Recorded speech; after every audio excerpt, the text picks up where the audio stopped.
Welcome to TV. 7 విడతలుగా జరిగిన ఎన్నికల్లో ఈరోజు కొన్ని గంటల్లో ఎన్నికల ఫలితాలు తెలియబోతున్నాయి. ప్రస్తుతం మనము బీజేపీ స్టేట్ ఆఫీస్ హైదరాబాద్లో ఉన్నాము.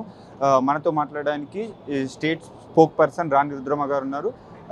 అక్క, చెప్పండి, ఫలితాలను ఎలా విశ్లేషిస్తున్నారు?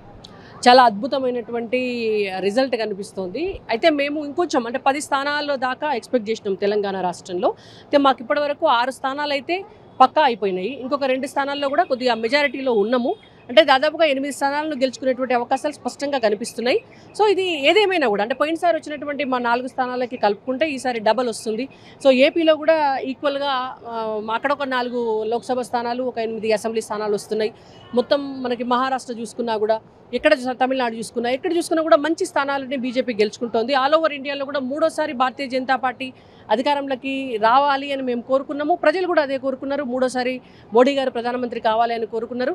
మేము కోరుకున్నట్టుగానే ప్రజల కోరిక కూడా అదే ఉంది. ప్రజలు మమ్మల్ని ఆశీర్వదించారు. మరొకసారి కేంద్రంలో అధికారంలోకి రాబోతుంది. తెలంగాణలో డబల్ డిజిట్ దిశగా ముందుకెళ్లారు. ఏపీలో చూసుకున్నట్టయితే కూటమి దాదాపుగా విజయం ఖరారైంది. ఇక్కడ చూసుకున్నట్టయితే లీడ్లో ఉన్న వాటిలో చాలా లీడ్లో ఉన్నాయి. ఒక మెదక్ మినహా మిగతా బీజేపీ ఏవైతే లీడ్ ఉన్నాయో చాలా లీడ్లో ఉన్నాయి. మిగతా హోరాహోరీగా కొనసాగుతుంది. అక్కడ వన్ సైడ్గా జరిగింది. తెలంగాణలో మాత్రం కాంగ్రెస్ అండ్ బీజేపీ వర్సెస్గా కొనసాగుతుంది. ఎందుకు అంటే ఇక్కడ కూడా చాలా స్పష్టమైనటువంటి ఆధిక్యత మనకు కనిపిస్తుంది. నార్త్ తెలంగాణలో చూడండి, మీరు బండి సంజయ్ గారు ఇప్పటికే 7 రౌండ్లో అయినాయి. దాదాపుగా 90,000 పైచిలకు 80,000 90,000 దాకా లీడ్లోకి వచ్చేసారు. సో ఆదిలాబాద్ కూడా దాదాపుగా మనకు 70,000-80,000 లీడ్ ఆదిలాబాద్ కూడా కనిపిస్తుంది. సో నిజామాబాద్ మనకు ఒక 30,000-40,000 లీడ్ నిజామాబాద్ కూడా కనిపిస్తుంది. సో అంటే ఈ లెక్కగా చూసుకుంటే ఇక్కడ మనకు సికింద్రాబాద్ నార్త్ తెలంగాణ బెల్ట్ పోతే మనకు హైదరాబాద్లో కూడా నిజామాబాద్ అయినా సికింద్రాబాద్ అయినా మల్కాజ్గిరి అయినా చేవెళ్ళ అయినా ఇవి కూడా సేమ్ ఈక్వల్ లీడ్లా కనిపిస్తున్నాయి. మెదక్ మాత్రం స్వల్ప హోరాహోరీగా కొనసాగుతుంది. అవును, మెదక్ ఒకటి కనిపిస్తోంది. మహబూబ్ నగర్ కూడా కొంత లీడ్ పికప్ చేసేటటువంటి పరిస్థితి మనకు కనబడుతోంది. సో అంటే ఈ బెల్ట్ అంతా కూడా చాలా క్లియర్ మెజారిటీ భారతీయ జనతా పార్టీకి కనిపిస్తోంది. సౌత్ తెలంగాణ వచ్చేసరికి సౌత్ తెలంగాణలో కాంగ్రెస్ పార్టీ మేము ఇట్లా నార్త్లో మేము బీజేపీ ఎట్లయితే ఉందో సౌత్లో కాంగ్రెస్ పార్టీ అట్లా వాళ్ళ స్థానాలను వాళ్ళు సెక్యూర్ చేసుకున్నారు. ఖమ్మము, మైబాదు, వరంగల్, నల్గొండ, భువనగిరి ఆ బెల్ట్ అంతా కూడా వాళ్ళటు కొట్టుకుపోయినారు. కాబట్టి అక్కడ అంతే తప్ప ఎక్కడ కూడా మనకి టఫ్ ఫైట్ అనేటువంటిది ఎక్కడ లేదు. అయితే ఇటున్నారు ప్రజలు, లేకపోతే అటున్నారు. ఒక్క కొన్ని స్థానాలు మీరు అన్నటువంటి 1-2 స్థానాల్లో తప్ప వేరే ఎక్కడ కూడా అంత టఫ్లో లేదు. ఓకే, 400 పార్ దిశగా ముందుకెళ్తున్నారు.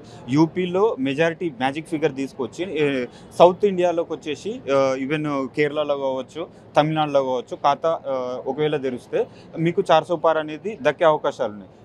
కాకపోతే ఆ దిశగా లేదు. యూపీ లాంటి పెద్ద రాష్ట్రాల్లో 80 సీట్లో ఉన్న రాష్ట్రాల్లో కూడా ఈ ఇండియా కూటమికి మెజారిటీ లీడింగ్ వస్తుంది. ఎందుకని దానికి కారణం అక్కడ యూపీలో చూసుకున్నట్టయితే రామ మందిర నిర్మాణం ఎందుకు ఎఫెక్ట్, అసెంబ్లీ విషయానికి వస్తే బీజేపీ కొట్టేశారు. ఇప్పుడు ఎంపీ సీట్కి వస్తే ఎందుకు ఇండియా కూటమికి ప్రజలు మొగ్గు చూపుతున్నారు అంటే ఒకటి, ఇప్పుడు రామ మందిర నిర్మాణం జరిగిన తర్వాత కొంత ముస్లిం మైనారిటీ ఓట్ బ్యాంకు, అలాగే బీజేపీ వ్యతిరేక శక్తులు ఏవైతే ఉంటాయో వాళ్ళు చాలా స్ట్రాంగ్గా పోలరైజ్ అయ్యి వన్ సైడ్ అయిపోయి ఒక్క ఓటు కూడా పోకుండా ఓటేసుకోవాలి అనేటువంటి పద్ధతిలో చేసినప్పుడు ఆటోమేటిక్గా ఏంటంటే అది కనిపిస్తుంది స్పష్టంగా. అంటే హిందుత్వం ఎక్కడైతే ఎక్కువగా ఉందో అక్కడ ఆటోమేటిక్గా ముస్లిం మైనారిటీలు కావచ్చు, బీజేపీ వ్యతిరేక శక్తులు కావచ్చు, హిందుత్వాన్ని వ్యతిరేకించేటటువంటి శక్తులు కావచ్చు, వాళ్ళంతా కూడా పోలరైజ్ అయ్యి వాళ్ళ స్థానాలను గెలుచుకోవడానికి వాళ్ళ సర్వశక్తులు ఒడినటువంటి సందర్భంలో ఒక్కొక్కసారి అట్లా జరుగుతుంది.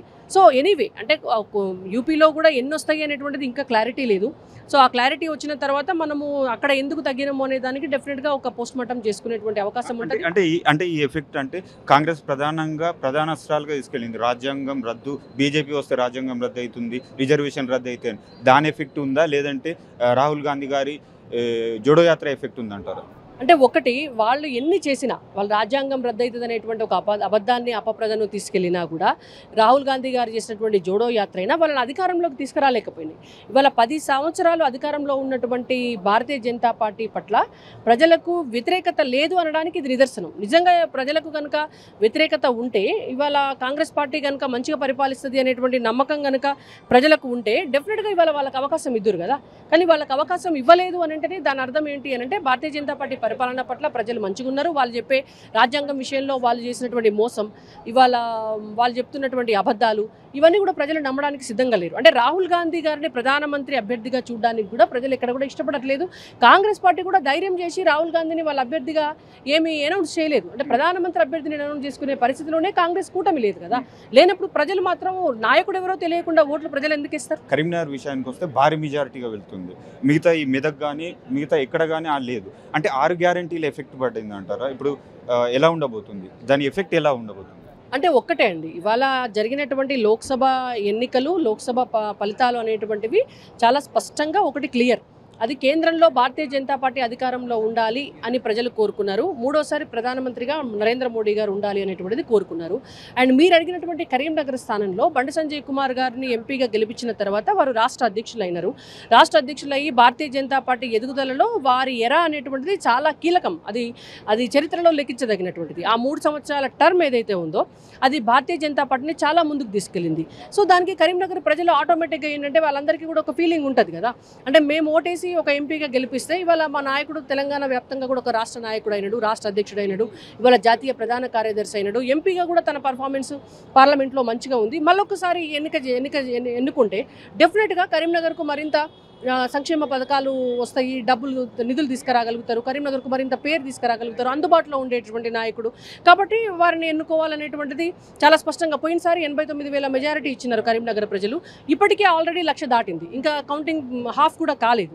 సో కాబట్టి ఈసారి డెఫినెట్గా ఒక 2 లక్షల మెజారిటీ ఇచ్చి డబల్ మెజారిటీ తోటి మళ్ళొకసారి పార్లమెంట్లోకి సంజయ్ గారిని పంపించాలని అనుకుంటున్నారు. సిరిసిల్లలో కూడా మంచి ఓట్స్ వస్తున్నాయి, ఇంకా పూర్తి డేటా రాలేదు నా దగ్గరికి, కానీ మంచి ఓట్స్ వస్తున్నాయి. అక్కడ కూడా మనకు అక్కడి ప్రజలు కూడా ఎంత కేటీఆర్ లాంటి వ్యక్తి ఉన్నా కూడా, ఎంత కాంగ్రెస్ పార్టీ డబ్బులు పంచినా కూడా ఇవాళ అక్కడ కూడా బీజేపీకే మంచి ఓట్లు పడేటువంటి అవకాశాలు కనిపిస్తాయి.